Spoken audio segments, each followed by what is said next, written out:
Hello everyone, welcome back to our new video.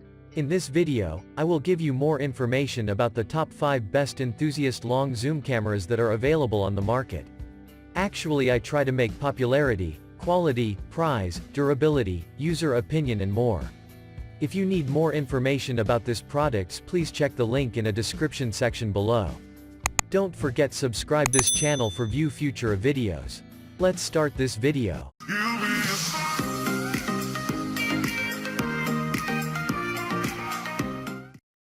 Starting at number 5, we have Sony Cybershot RX10 IV. The Sony RX10 Mark IV is a 1-type sensor superzoom with a bright 24-600mm equivalent lens. It's the first camera of its type to include on-sensor phase detection for faster, more dependable autofocus. The RX10 IV offers a reasonable degree of direct control and customization, including a dedicated aperture ring, exposure comp dial, and controls that can be kept silent for video shooting. It has a hefty, weather-sealed body along with a tilting touchscreen display and a high-res OLED viewfinder. On-sensor phase detection helps speed up focus acquisition at the long end of the zoom, as well as making AF more decisive and hence more dependable when video shooting. Subject tracking works very well, even when shooting at the camera's maximum of 24 frames per second, an impressive performance for a fixed-lens camera. It's a generally fast camera, though will lock you out of some features while the image buffer clears. The f2.4 to 4.0 lens means you can get a decent amount of light to the sensor at any focal length, which helps get the most out of the camera's 1-type sensor. The sophisticated sharpening and noise reduction mean they remain detailed even in fairly low light. The camera's oversampled 4K is some of the most detailed available and exhibits little in the way of rolling shutter. Mic and headphone sockets, along with a selection of tools to help judge exposure, make the RX10 IV one of the best and most flexible video cameras available. The RX10 IV is an expensive camera, but it's also unique in its combination of the zoom range, image quality, autofocus, and excellent video with a lot of detail. It's not the best possible solution to anyone's question, but it offers a high level of competence across an impressively broad range of shooting situations. Moving on, at number 4, we have Panasonic Lumix DMC ZS100 TZ100. The Panasonic ZS100 TZ100 in most regions squeezes a 10x, 25-250mm equivalent lens into a body much smaller than your typical super zoom camera. It uses a familiar 20MP1 type sensor, which is capable of capturing 4K video. It also includes Panasonic's latest AF system. It offers both a fixed touchscreen display and a small but useful EVF. It's an older model, but still quite capable. The ZS100 is small enough that you should be able to slip it into a jeans pocket. Its metal body is solid, though it has a slippery finish and not much of a grip. The camera has a 3 inches LCD with well-implemented touch features and an EVF that uses field sequential updates that some users may find bothersome. EVF shooting allows the use of the touchscreen to select a focus point, saving valuable time. On the whole, it's very easy to customize both physical and on-screen controls. The ZS100 uses Panasonic's latest autofocus system, and it offers fast acquisition times and surprisingly good subject tracking. Continuous AF with face-eye tracking is also very good. The camera can shoot continuously at around 6 fps with continuous AF or 10 fps with single AF. Rated at 300 shots per charge, battery life is average for this class. Image quality is a mixed bag. The ZS100's JPEGs have rather dull colors, and fine details can be a victim of its strong noise reduction. The camera's soft lens does not help with sharpness, either. There is quite a bit of detail lurking in the ZS100's RAW files, though, which you can easily pull out shadow areas in photos. And, overall, the excellent 1-type sensor's output is considerably better than what you'd get from the smaller sensors of most travel zooms. The camera captures 4K UHD video at 30p, with a maximum bitrate of 100 megabits per second, and it looks very good. At Full HD, a 60p option is available, as is a 5-axis hybrid image stabilization system, which generally works well unless the camera is panned. The ZS100 offers full control over exposure as well as zebra pattern and audio level monitoring. The camera lacks a mic input, which is impressive for this type of camera. Overall, the Panasonic ZS100 is a competent enthusiast compact, and one of the only travel zooms with a 1-type sensor. Its lens range and small size make it a great choice for vacationers who don't want to carry around a bulky bridge camera all day. It offers still image quality that bests that of other travel zoom, and its 4K videos look great. It's not the very best 1-inch sensor camera in terms of image quality, and its EVF is small and potentially irritating, but the ZS100 remains a very capable camera for those on the go. At number 3, we have Nikon Coolpix P950. The Nikon Coolpix P950 is a powerful, RAW-capable superzoom compact camera, built around a 24 to 2000 mm equivalent zoom lens. Its sensor size is considerably smaller than most of the other cameras in this article. P950 is a pleasure to use. Despite the massive lens, it handles like a mid-sized DSLR, with the main control dial on the upper right of the top plate, and a small sub-dial on the rear. You also have a side control wheel, on the left of the lens barrel. The excellent EVF is supplemented by a perfectly usable tilting rear LCD. In general, autofocus performance is pretty good at normal focal lengths.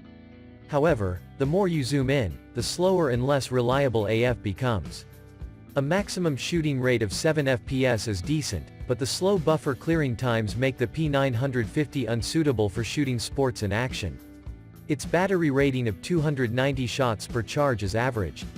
The P950's small sensor means that it can't compete with its 1-type sensor peers. At low ISOs, the P950's JPEG output is perfectly acceptable in most situations, with the exception of poor edge sharpness at wide angles. Things get very noisy at the higher ISO sensitivities, though. More critical photographers will get the best results shooting in RAW mode. The P950's video feature set is competitive, but just as with stills, the smaller sensor means that it can't match the best of its peers. 4K video footage from the P950 looks very nice. Image stabilization helps give footage steady but can grab and drift if you move the camera. The Nikon Coolpix P950 gives you enough zoom range to capture everything from landscapes to, at a pinch, the International Space Station. It's coupled with an image stabilization system so effective that you'll rarely need a tripod. Assuming you respect its image and video quality limitations, the P950 is a powerful tool. At number 2, we have Panasonic Lumix DCF-Z1002. The Panasonic DCF-Z1002 is the sequel to one of their favorite enthusiasts' long zoom cameras. It has a 1-inch sensor and stabilized 25 to 400 mm equiv. lens, and adds a touchscreen, additional physical controls, and Bluetooth. The FZ1002 has a comfortable grip and twin control dials, but its all-plastic construction doesn't live up to its price. It's extensively customizable, with an array of physical and on-screen buttons that can be customized. The OLED EVF is very good, and having a touchscreen greatly improves the handling of the camera. The autofocus system is quick to focus, with short acquisition times and solid accuracy. Its depth from defocus AF flutters as the camera focuses, which can be visually distracting, especially when capturing video. It can shoot bursts at 7 fps with AF, and its 4K photo mode gives 8 MP stills from 30 fps video. Battery life is above average. The FZ1000's image quality is good for its class, with noticeable improvements in color, skin tones, and sharpening compared to its predecessor.